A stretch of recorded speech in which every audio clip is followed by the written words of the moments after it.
যে ডক্টর ইউনূস শত্রুর সঙ্গে বসবাস করছেন। এখন ডক্টর ইউনূসকে শত্রু বাছাই করতে হবে। আজকে যেটা হলো, আমার মনে হয় যে ভারতের শুভ বুদ্ধির উদয় হয়েছে।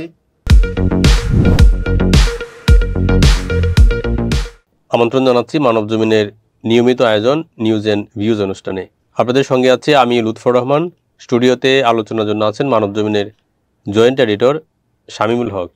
জনাব শামীমুল হক, আপনাকে আলোচনায় আমন্ত্রণ। ধন্যবাদ আপনাকে। দর্শক, গত এক সপ্তাহে নানা ধরনের ঘটনা ঘটেছে।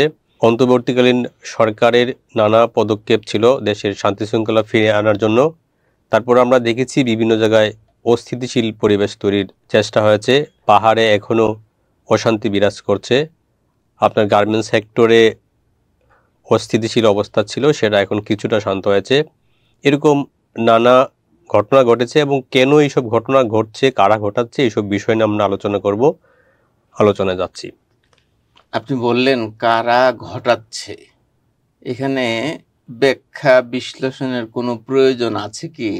যাদের স্বার্থে আঘাত লেগেছে তারাই তো এটা করবে, এটা স্বাভাবিক একটা প্রশ্ন উত্তর। কাদের স্বার্থে আঘাত লেগেছে?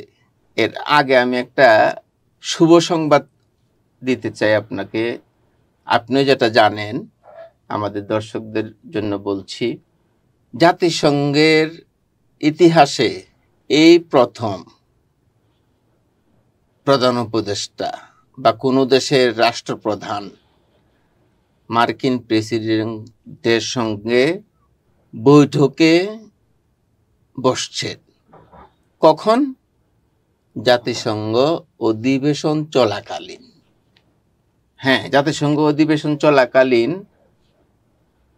মার্কিন প্রেসিডেন্টের একটা নৈশভোজের আয়োজন থাকে, সেখানে সকল দেশের প্রধান রাষ্ট্রপ্রধানরা থাকেন। কিন্তু এটা হলো ব্যতিক্রম। ডক্টর মোহাম্মদ ইউনূস ওনার সঙ্গে যে জো বাইডেনের যে বৈঠকটা, এটা ব্যতিক্রম। এটা বাংলাদেশের জন্য একটা ইতিহাস। কিন্তু এই ডক্টর মোহাম্মদ ইউনূস সরকারে আসার পর থেকে একের পর এক অস্থিরতা, আন্দোলন, দাবি দাওয়া নিয়ে মানুষ মাঠে নামছে। আমার প্রশ্ন হলো, আপনাদের এই দাবি দেওয়া 16 বছর কোথায় ছিল? না, আমরা সর্বশেষ যেটা দেখলাম, পার্বত্য চট্টগ্রামের এই পার্বত্য জেলাগুলোতে এক ধরনের অশান্তি বিরাজ করছে। ছোট্ট ঘটনা থেকে শুরু হয়েছিল, এখন কিন্তু সেটা আমরা দেখেছি যে দুটি জেলায়, খাগড়াছড়ি এবং রাঙ্গামাটিতে, এখন ওই ঘটনার জেরে এখন অবরোধ চলছে। সেখানে দোকানপাট বন্ধ, মানুষজন বের হতে পারছে না। 144 দ্বারা ছিল, সেটা অবশ্য প্রত্যাহার করা হয়েছে, কিন্তু পরিবেশ কিন্তু এখনো শান্ত হয়নি বা স্থিতিশীল হয়নি। সরকার এবং সরকারের যেসব প্রতিষ্ঠান আছে তারা কিন্তু চেষ্টা করছেন যাতে ওই এলাকায় শান্তি শৃঙ্খলা ফিরে আসে এবং মানুষ স্বাভাবিক জীবনে ফিরে আসতে পারে। তো একজন উপদেষ্টা সেখানে কিন্তু পরিদর্শন করে, স্থানীয় সরকার উপদেষ্টা হাসান আরিফ সাহেব, উনি বলেছেন যে বাইরের কোনো ইন্ধন এখানে আছে কিনা। উনি কিন্তু একটা প্রশ্ন রেখেছেন সেই জায়গায়। অনেকে বলছেন যে পাহাড়কে অস্থিতিশীল করে কেউ ফায়দা লড়তে চাইছে কিনা, এরকম কোনো শক্তি সেই জায়গায় ইন্ধন দিচ্ছে কিনা। স্বাভাবিকভাবে এই প্রশ্নটা আসে। ছোট্ট ঘটনা থেকে যখন এত বড় একটা ঘটনা হয়, তো এই প্রশ্নটা স্বাভাবিকভাবে আসবেই। আর পাহাড়ে অস্থিতিশীল যে কথাটা বলছেন, এটা কিন্তু আজকে থেকে না, এটা এই প্রথম না, যুগ যুগ ধরে সেটা চলে আসছে। পাহাড়ে দুইটা তিনটা গ্রুপ, তাদের মধ্যে একটা সংঘর্ষ আছে, যেটা নিয়ে কয়দিন পর পরই তাদের মধ্যে সংঘর্ষ হয়। পাহাড়ি বাঙালিদের মধ্যে একটা সংঘর্ষ হয়, তারপরে দেখা যায় যে সেটা সমাধানও হচ্ছে। সবচেয়ে বড় কথা হলো, যত অস্থিতিশীল পরিস্থিতি আমরা দেখি না কেন, সরকার কিন্তু দ্রুত সেটা মীমাংসা করছেন। করার চেষ্টা করছেন, চেষ্টা তো অবশ্যই করছেন। 3 জন উপদেষ্টা পাহাড়ে গিয়ে আসলেন এবং সবার সঙ্গে কথা বললেন, পাহাড়ি বাঙালি প্রশাসন সবার সঙ্গে কথা বলে এসেছেন, দায়িত্ব দিয়ে এসেছেন। আমার প্রশ্ন হলো, একের পর এক আপনারা অস্থিতিশীল পরিস্থিতি সৃষ্টি করে যাবেন আর কতদিন এভাবে? আরেকটা প্রশ্ন কিন্তু আছে, যেটা হলো আপনার এই নতুন সরকার আসার পরে তাদের কাছে যে প্রত্যাশা ছিল মানুষের, নানা ধরনের কিছু ব্যবস্থা নেবে দ্রুত গতিতে, তারপরে হলো আপনার সংস্কারের কাজ অবশ্য শুরু হয়েছে। তো কিছু কিছু ক্ষেত্রে অনেকে বলছেন যে কাজগুলো হচ্ছে একটু দেরিতে, যে কারণে কিছু সমস্যা তৈরি হচ্ছে। উদাহরণ হিসেবে আসছে যে বাইতুল মোকাররমে গত শুক্রবার যে ঘটনা ঘটলো, আমরা কিন্তু এর আগে বাইতুল মোকাররমের মসজিদে মুসল্লিদের মধ্যে এরকম মারামারি আমরা কখনো এর আগে দেখিনি।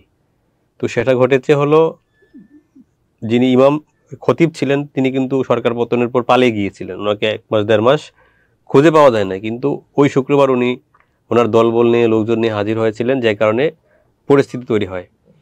তো যে খতিব পালিয়ে গেলেন ওনাকে বরখাস্ত করা হয়নি 1.5 মাস। আজকে যখন আমরা কথা বলছি তখন ওই খতিবকে অপসারণ করা হয়েছে। এবং আমরা যেটা জেনেছি যে উনি যে নিয়োগ পেয়েছিলেন, নিয়োগপত্রে লেখা ছিল যে উনি আজীবন এই দায়িত্ব পালন করবেন। তো এরকম আজীবন দায়িত্ব পালনের জন্য খতিব নিয়োগ দেওয়া হয়, উনি আবার পালিয়ে যান। তো ব্যবস্থা নেওয়া হয়েছে 1.5 মাস পরে, 1.5 মাস আগে, বা ঘটনা যদি আগে হতো, কিছুদিন আগে যদি ওনাকে বরখাস্ত করা হতো, তাহলে হয়তো এই শুক্রবারের ঘটনা নাও ঘটতে পারতো। আপনার সাথে আমি সম্পূর্ণ একমত। কোনো কোনো ক্ষেত্রে শুধু দেরি না, অনেক দেরি হচ্ছে। শেখ হাসিনা পালিয়ে গেছেন, তারা অনেক দূষর অপকর্ম প্রকাশ্যে করেছেন, তারা এখনো ধরা ছোঁয়ার বাইরে। অনেক কিছুই সরকারে সিদ্ধান্ত নিতে দেরি করছেন, যেটা আরো দ্রুত করা যায়, সেটা হচ্ছে না। কেন হচ্ছে না সরকারই ভালো বলতে পারবেন। তবে প্রশাসনের মধ্যে শেখ হাসিনার যে প্রেতাত্মারা বসে আছেন, তাদেরকে আমি এটা বলি যে ডক্টর ইউনূস শত্রুর সঙ্গে বসবাস করছেন। এখন ডক্টর ইউনূসকে শত্রু বাছাই করতে হবে, সেখানে অ্যাকশনে যেতে হবে। তারপর যদি আপনি এসব থেকে কিছুটা মুক্তি পান। ইতিমধ্যে কিছু কিছু জায়গায় চেঞ্জ আসছে, কিন্তু আপনি শত্রু রেখে আপনি সংসার করবেন শত্রুর সঙ্গে, সেটা তো হতে পারে না। আমার মনে হয় ওনারা আসলে অন্তর্বর্তীকালীন যে সরকার, তাদের দৃষ্টিতে আসলে তারা হয়তো যারা অস্থিরতা বা এই ধরনের কাজ করছে, ওনারা হয়তো শত্রু হিসেবে দেখছেন না, তারা তো দেশের নাগরিককে কেউ না কেউ করছে, তারা হয়তো অপরাধী হিসেবে ওনাদেরকে ট্রিট করছেন, তারা হয়তো অপরাধী হিসেবে তাদের শাস্তি বা বিচার হবে। এবং তাদের কার্যক্রম আমরা তো দেখেছি, উনি যে জাতির উদ্দেশ্যে 2 বার ভাষণ দিয়েছেন, সেখানে কিন্তু একটা জাতীয় ঐক্যের কথা বারবার বলা হচ্ছে, এবং সবাইকে নিয়ে এই দেশের যে পরিস্থিতি সেটাকে সামাল দেওয়ার জন্য উনি বারবার আহ্বান জানাচ্ছেন। তো এই জায়গায় আসলে প্রশাসন তো প্রশাসন তো আসলে কোনো দলীয় সরকার বা কারো না, তারা জনগণের জন্য কাজ করবে। সেটা হলো আগের সরকার তাদেরকে এমন পর্যায়ে নিয়ে গিয়েছে যেখান থেকে তারা হয়তো এখন ব্যবহার করতে পারছেন না, অনেকে ওই ধারায় চলে আসছে। এখন যারা জনগণের দায়িত্ব পালন করতে পারবেন না, সেটা তাদের শাস্তি হিসেবে তাদের উপর অর্পিত হবে। সেই জায়গায় আসলে শত্রু হিসেবে দেখা, জানি না তারা কিভাবে দেখেন। আর মানুষজন তো এখন বলছেন যে যারা সুবিধাভোগী ছিল নানাভাবে সরকারে প্রশাসনে যারা ছিল, তারাই এখন অস্থিরতার নেপথ্যে কাজ করছে। কারণ অনেকেই নানাভাবে অবৈধভাবে অনেক টাকা পয়সা অর্জন করেছেন, সম্পদ অর্জন করেছেন, যেগুলো এখন তারা ব্যয় করছেন এইসব কাজে। তো এটা কি আসলে এই ধরনের? এটা আপনার কথাটা সম্পূর্ণ সত্য এবং এটাই বাস্তব। এই কারণে আমি শত্রু শব্দটা কেন আনলাম, শত্রু শব্দটা এই কারণে এনেছি যে যারা এইসব কাজ করছেন তারা সরকারের বন্ধু হয়ে কিন্তু জনগণের জন্য কাজ করবেন না। এটা সরকারকে বুঝতে হবে। যেমন গতকালে একটা অনুষ্ঠানে আপনার অ্যাটর্নি জেনারেল একটা কথা বলেছেন বিচারকদের উদ্দেশ্যে, তিনি কিন্তু স্পষ্ট বলেছেন, সেটা হলো যে অনেক বিচারক যারা স্বৈরাচারী সরকারের দূষর হয়ে কাজ করেছেন, স্বৈরাচারী সরকারের দূষর হয়ে নগ্নভাবে যারা কাজ করেছেন তাদেরকে তো আপনি অবশ্যই চিনতে হবে, তাদের বিরুদ্ধে অ্যাকশনে যেতে হবে, কিংবা তাদের বিরুদ্ধে কোনো না কোনো ব্যবস্থা নিতে হবে। আপনি এর বাইরের লোক দিয়ে আপনি প্রশাসন চালান, আপনার আগে দরকার দেশটাকে স্থিতিশীলতায় আনার। আপনি একটা অস্থিতিশীল পরিস্থিতি হলো, আপনি যদি মনে করেন এখানেই শেষ, এটা কিন্তু না। পাহাড়ের ঘটনাটা আস্তে আস্তে ধীরে ধীরে কমে আসছে, আবার কোথায় দেখবেন যে একটা হয়ে গেছে। আপনার ইয়েতে গাজীপুরে দেখলাম যে গার্মেন্টসে যে অস্থিতিশীল পরিস্থিতি, একজন ছাত্রলীগের নেতা গ্রেপ্তার হয়েছে। এই যে আপনার ঢাকা বিশ্ববিদ্যালয়, জাহাঙ্গীরনগর বিশ্ববিদ্যালয়ে 2টা মার্ডার হয়েছে, এটা নিয়ে অনেকে অনেক কিছু বলছে, কিন্তু এই আন্দোলনে যে কোনো মার্ডারই কিন্তু কাম্য নয়। অপরাধীকে অবশ্যই তার শাস্তির মুখোমুখি হইতে হবে। এই আন্দোলনে আমরা গতকাল দেখলাম যে 1400-র উপরে নিহত হয়েছে, শহীদ হয়েছেন। এই শহীদ যারা হয়েছেন, আপনার এখন পর্যন্ত সরকার কিন্তু সেইভাবে দৃশ্যমান কোনো অ্যাকশন বলেন কিংবা গ্রেপ্তার বলেন, সেটাতে কিন্তু আমরা সরকারকে যেতে দেখছি না। সেটাই আমি আগেই আপনাকে যেটা বলেছিলাম যে অনেকে বলছেন যে অনেক ক্ষেত্রে দেরি হচ্ছে, তো সেটা হলো বিচারের ক্ষেত্রে আপনার ট্রাইব্যুনাল চালু হয়েছে, তারা কাজ করছেন, কিন্তু আপনি যেটা বললেন যে দৃশ্যমান জায়গা থেকে মানুষজন কিন্তু বুঝতে পারছে না যে এই যে বিচার প্রক্রিয়াটা আসলে কিভাবে কতদূর আগাবে। রাইট। আপনার 1500-এর মতো 1423 জন তারা বৈষম্য বিরোধী ছাত্র আন্দোলনের পক্ষ থেকে তারা বলা হয়েছে যেটা প্রাথমিক তালিকা, এটা কম বেশি কিছুটা এদিক সেদিক হতে পারে। 22,000-এর মতো মানুষ যারা আহত হয়েছেন এই ছাত্র জনতার আন্দোলনের সময়ে, এবং তাদের তো একটা বড় অংশ এখনো হাসপাতালে কাতরাচ্ছেন, তাদের চিকিৎসার জন্য ফ্যামিলিগুলা বিপর্যস্ত অবস্থার মধ্যে আছে, অনেকে হাত পা হারিয়েছেন। তো এই অবস্থায় আসলে বিচারের দাবি তো শেষ হয়ে যায়নি। বিচার, এটা সব মানুষেরই বিচার যারা এর সঙ্গে জড়িত ছিল। এক ধরনের গণহত্যা হয়েছে, তো গণহত্যার তো বিচারটা দৃশ্যমান হওয়াই উচিত এত এই সময়ের মধ্যে। সেটা এখন আমরা দৃশ্যমান হতে দেখছি না। এখন দেখছি কি একেবারে আস্তে আস্তে চলছে, স্লো। এত স্লো কিন্তু জাতি আশা করে না। মানুষ চায় যে আজকে এই 5 আগস্ট থেকে আজকে 1.5 মাস হয়ে গেল, এই 1.5 মাসে আরো বেশি কিছু আশা ছিল মানুষের প্রত্যাশা ছিল অনেক, কিন্তু সেটা পূরণ করতে এখনো পারছে না। যারা দায়িত্বে আছেন তারা হয়তো পদে পদে বুঝছেন আসলে পরিস্থিতি এবং বাস্তবতা এবং মানুষের প্রত্যাশা মেলানোটা আসলে একটা কঠিন কাজ, তারপরও চেষ্টা করছেন তারা। সর্বশেষ আমরা যেটা দেখেছি, শেষ করতে হবে, আমাদের সময় কম আজকে, ভারতীয় হাইকমিশনার বিএনপি নেতাদের সঙ্গে আজকে বৈঠক করেছেন বিএনপি মহাসচিব মির্জা ফখরুল ইসলাম আলমগীর।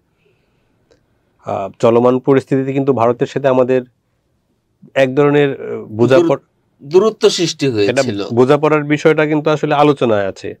তো সেই ক্ষেত্রে এই মুহূর্তে তো রাজনৈতিক সরকার দেশে নেই, অন্তর্বর্তীকালীন সরকার, বিএনপি একটি রাজনৈতিক পক্ষ, তাদের সাথে এর আগেও বৈঠক করেছেন, কিন্তু এই সময়ে আজকে বৈঠক এবং বিএনপি মহাসচিব কিন্তু বলেছেন যে ভারতের সাথে যে সম্পর্ক সেটা আরো উন্নত করা, ভালো করার বিষয়ে তারা আলোচনা করেছেন।